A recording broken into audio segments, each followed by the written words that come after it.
Oui, je voudrais parler dans cet enregistrement de la question du couple. Eh bien, le couple, comme on peut l'entendre, il y a dans ce signifiant couple un sous-signifiant qui est coupe. Coupe le. Et on peut dire que, eh bien, il y a beaucoup d'imago dans les couples. Je connais un monsieur, un jeune de mon âge, jeune homme, homme jeune, qui a passé tout son temps en tant que serveur. Et d'ailleurs, en parallèle, il a passé tout son temps avec une femme bretonne. Et ce que je puis en dire, c'est que effectivement, il y avait dans mes rêves la présence de cet univers imaginaire qui s'originait du leur. Mais venant du leur, il devenait le mien puisqu'il les pénétrait, en quelque sorte, mes rêves.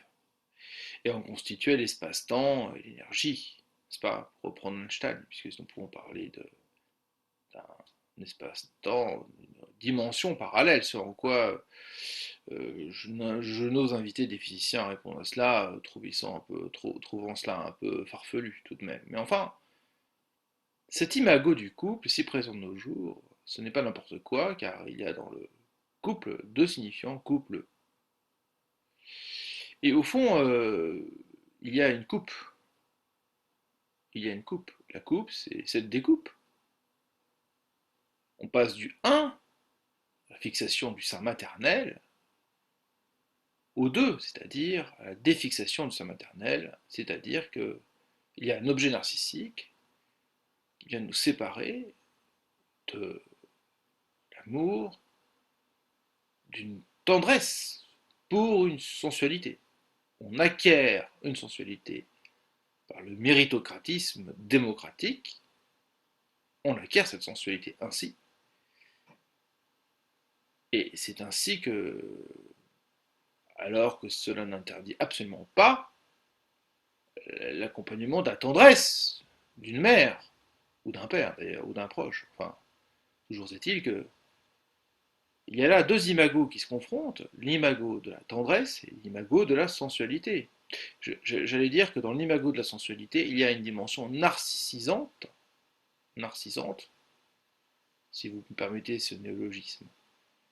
De sorte que, eh bien, il n'en est toujours que pourfendu, si je veux reparler du vicomte pourfendu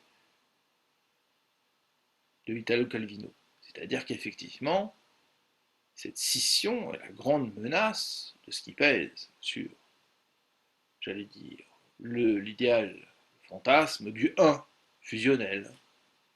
Et effectivement, le sujet, ne sachant pas qu'il est sujet, n'ayant aucun accès au savoir du sujet, aussi universel soit-il, ou aussi collecté d'une manière soit-il, dans des pratiques de séance, en tant qu'analysant, eh bien, il faut bien dire que il est, il est plutôt statistiquement, pour beaucoup de la population, eh bien, la population française, la population métropole, que sais-je, il est bien évident qu'il n'a pas cet accès.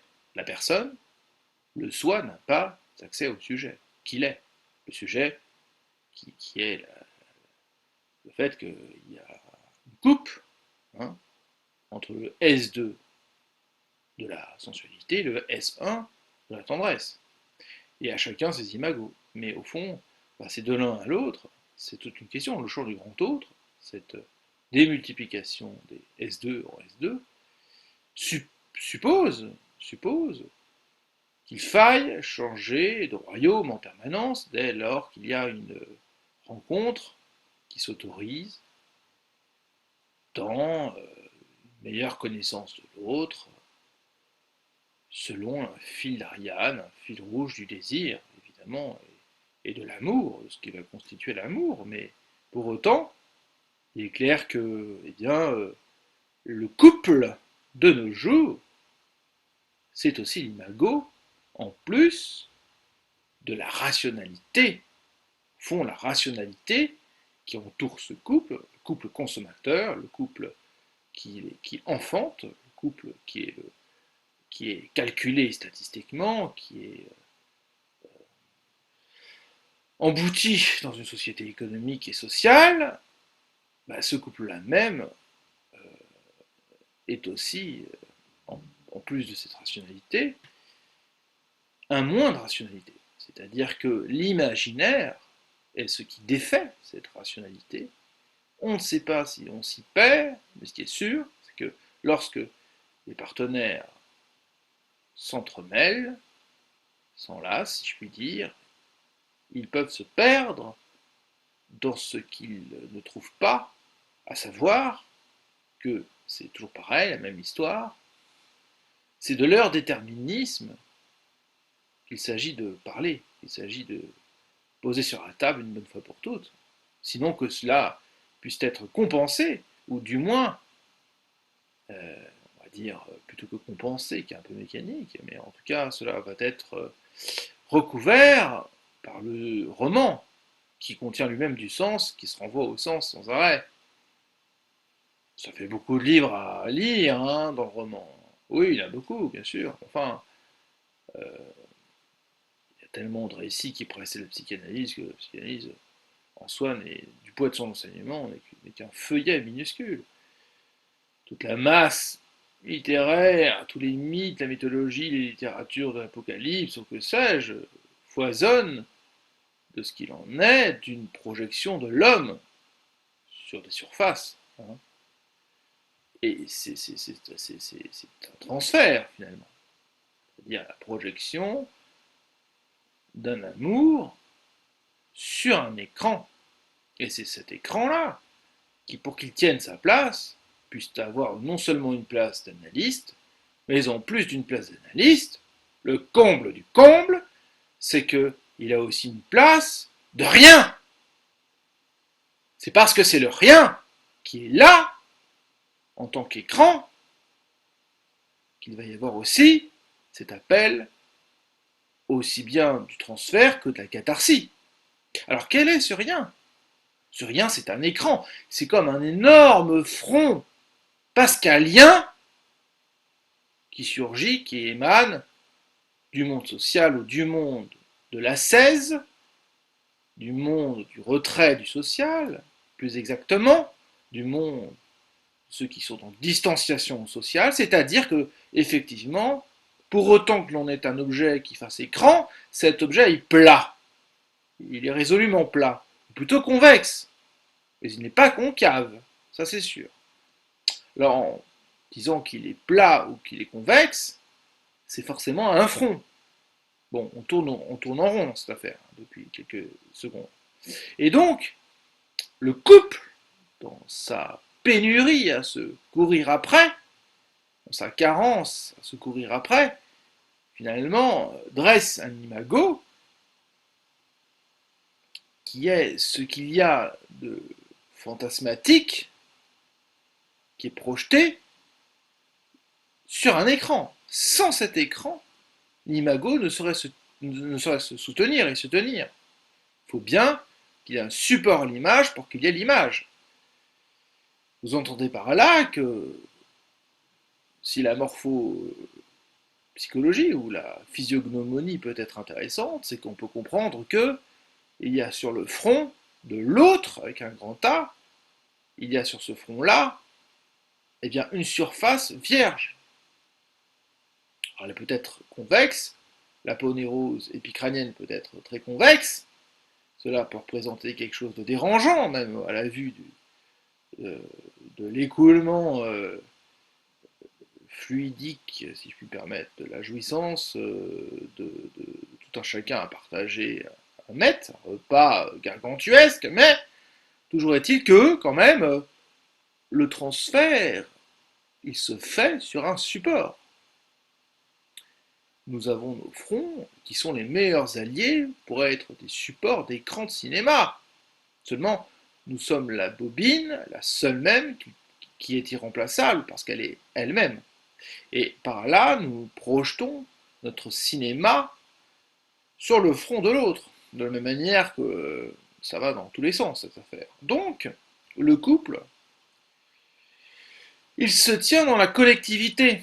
Anthropologiquement, ce que pouvait en dire Claude Lévi-Strauss, c'est qu'effectivement, il y a des structures à cela euh, profondes, des véritables structures en tant que, je le dis pour en distinguer la pesanteur, c'est-à-dire que de ces organisations totémiques, de ces organisations de l'adolescence dans des sociétés matriarcales ou patriarcales, il y a que toujours nous pouvons nous défaire d'une structure qui encadre collectivement la question des transferts. Les transferts ne sont pas à prendre individuellement dans leur individualité, laissés pour compte de l'environnement qui les met en dialectique, parce que si cet environnement les met en dialectique, c'est précisément parce qu'il y a une erreur, il y a dans cet énoncé quelque chose d'erroné. Non, c'est plutôt tant si bien qu'il y a un encadrement du collectif par-dessus le transfert. Et je dirais même que le transfert se fait par-dessus le collectif. C'est un combat de coq entre le transfert au niveau de la dialectique à l'autre et ce que pèse la contrainte du collectif avec son interdit, son code moral, sa déontologie, aussi judiciarisée soit-elle, sur la pratique pulsionnelle du transfert que l'on fait tout un chacun sur l'autre. Et donc, la question, c'est que le couple en lui-même, il ne marche que parce qu'il y a du collectif. Il ne marche que parce qu'il y a du transfert, et il ne marche que parce que, effectivement, il y a cet imago très particulier, qui est un imago à deux, qui n'est pas l'imago maternel, puisque dans l'imago maternel, il y a ce grand un, c'est-à-dire l'imago de ce grand sein nourricier, cet univers tendre de couverture, d'environnement nourricier à la Umwelt, pour parler des animaux, dans la perception cognitive, et effectivement, eh bien, ce que l'on peut dire, c'est que euh, cette, comment dirais-je, cette part donc cet imago qui fonctionne sur le un ne fonctionne plus là. Là, il ne fonctionne plus. Dans le monde social, l'articulation se fait dans le champ du grand 2, non plus dans le champ du grand un. Et dans ce champ du grand 2, eh bien, euh, il ne cesse d'y avoir des coupes de couples. C'est dans cette déclinaison, ce qui pourrait se répéter, et de toute façon ce qui se répète, eh bien, que voilà, de couple en couple, plus que de couple en couple. Je le redis, on voit plus de couple en couple que de couple en couple. Finalement, le couple, c'est plutôt le sein maternel. Finalement, dans son imago, extrêmement dilaté, très étendu, aux quatre coins du globe, eh bien c'est précisément qu'il y a du un uniquement. Et l'idée même d'une philosophie du un, le côté holistique de ces nouvelles pratiques alternatives, me paraissent nuisibles à la conception éthique du sujet, dans la mesure où le sujet, c'est précisément parce qu'il est divisé entre sa coupure au sein et enfin, depuis sa coupure au sein jusqu'à ce qui autorise sa destinée, c'est parce qu'il y a précisément cette dynamique-là, ce mouvement-là, que les pratiques alternatives holistiques n'ont guère à faire avec cette affaire-là. Que voulez-vous que, comment dire, que voulez-vous que le magnétisme, les magnétiseurs ou le Reiki ou le Qigong disent quelque chose de ce qu'il en est d'un inconscient dont on voit dont on a la preuve de son existence quant au rêve, quant au lapsus. Et effectivement, pour avoir lu en partie cet ouvrage de Sigmund Freud, effectivement, tout ce qui va être un déterminisme puissant et à la résonance que celui-ci a dans le corps. C'est-à-dire que dans ce corps imaginaire, il n'en est d'autant imaginaire qu'il y a les effets de l'inconscient somatiquement dans le corps. Sans employer d'expression comme psychosomatique, nous dirons simplement que l'angoisse c'est le corps, puisque c'est ce que dit Jacques Lacan, dans la mesure où effectivement, de l'inconscient, nous avons une existence, c'est un peu comme le mythe de la caverne, que par les ombres, si nous connaissions la lumière autrement. C'est-à-dire que ces ombres-là constituent les effets de l'inconscient dans le corps, des phénomènes de lourdeur, d'empattement, comme si nous étions un peu ankylosés, ensuqués, alourdis, lourds, raides dans nos membres, comme si tout d'un coup nous avions le sentiment de ne plus ressentir nos membres, ou juste l'extrémité de nos membres, comme si nous avions le sentiment d'être écrasés par l'univers, comme si nous avions le sentiment d'une déconsistance, de toutes sortes de déclinaisons possibles. Et effectivement, tout ça, ce sont les effets de l'inconscient. C'est-à-dire que c'est lui le commandeur à bord, m'aurait aussi dit un jour un cher psychiatre. Et effectivement, il est clair que, nous pouvons dire, que l'imago du couple s'instruit de ce déterminisme.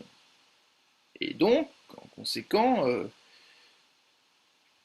on peut dire que la course au couple, c'est une course aux coupes, ou plutôt une course à la coupe,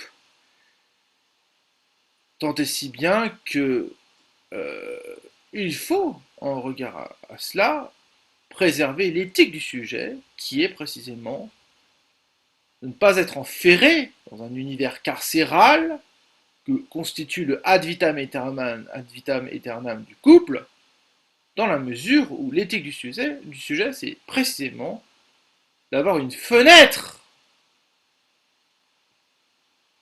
Avoir une fenêtre, je ne parle pas de trou ou de quoi que ce soit d'autre, je parle d'une fenêtre. C'est cette fenêtre même qui est l'air qui en est tautologique. Et ainsi, cette fenêtre, elle est nécessaire, si vous voulez. Il n'y a qu'à regarder Windows, vous verrez qu'il y a une fenêtre. Ce n'est pas pour rien que on peut parler de fenêtre lorsqu'on voit Windows. Mais toujours est-il que cette fenêtre, il n'y a pas besoin d'un guide en particulier qui mènerait une partie de l'espèce de l'humanité restante vers cette fenêtre, mais plutôt que cette fenêtre, c'est l'inverse, c'est l'hypothèse de la thèse du ad vitam aeternam, que l'on connaît dans la religion, puisque ce n'est qu'une justification, vous serez unis pour le pire et pour le meilleur, ce n'est qu'une justification au fait de rester ad vitam aeternam ensemble, c'est-à-dire de refuser la coupe au couple. Et donc la question, c'est que précisément, ce qui dépasse, c'est le désir. L'opulence même qui dépasse, c'est le désir. C'est ce qui s'extrait de l'argile, de cette matière noble et qui est une base, et qui va pointer son nez, si je puis dire, en dehors de la fermeture. Et précisément, les sites internet ou que sais-je promeuvent une publicité démonstrative, séductrice, séduisante, mais qui n'en est pas moins perverse parce qu'elle piège l'individu dans l'idée de l'ad vitam aeternam. Et comme s'il y avait des rails éternels, comme s'il y avait un Airbus extrêmement grand éternel en lévitation qui volerait en permanence à plusieurs pieds au-dessus de la Terre et que là se passerait l'amour avec un grand A. Donc je crois qu'il faut à ce moment-là déculpabiliser la masse de gens qui ne se sentent pas dans ce train-là. Parce que précisément ce train-là est un mensonge. C'est-à-dire que c'est un canular, précisément. Et c'est là que va se jouer justement une coupure essentielle. C'est-à-dire que pour qu'il y ait du sujet, il ne faut pas que celui-ci soit dans un univers carcéral. Si vous voulez, cette publicité, tout ce marketing, c'est l'univers carcéral, puisque quand on dit ad vitam aeternam, c'est à perpète, comme on dit, c'est à perpétuité, quoi, si vous voulez. Donc, de ce fait, il me semble que là, pour le coup, ça va au-delà de l'imago que l'on pouvait connaître dans les années 2000, début 2010, et que nous entrons dans une phase où il faudrait que les enfants, ainsi que la euh, famille qui se constitue en conséquence du Covid, eh bien, elle soit cette famille-là, la tenaille, si je puis dire, la vis pour faire tenir le couple, cette maquette du couple, cette meringue, le plus longtemps possible comme étant une défense moyenâgeuse, propre au Moyen-Âge, non pas en parlant de l'amour platonique, mais effectivement de cette question, effectivement, d'un aspect moyenâgeux que j'ajoute à l'aspect carcéral de ce couple qui ne se déferait jamais, qui ne se démontrait jamais, qui se démontrait jamais, qui se démantèlerait jamais, c'est-à-dire que, effectivement, qui n'autorise pas cette fenêtre, qui est un tiers, si vous voulez, hein, c'est un tiers, vous voyez, c'est-à-dire que nous sommes dans le un, et puis c'est tout. Voilà, c'est ça l'imago du couple que l'on nous vend aujourd'hui à travers les médias, à travers cette masse médiatique, cette masse virtuelle. Je ne parle pas de la performance sexuelle qui est un autre petit serpent faisant son chemin à part, mais effectivement, si l'on peut dire, il me semble que cette route-là est quelque chose de nuisible à la question du sujet. Je vous remercie.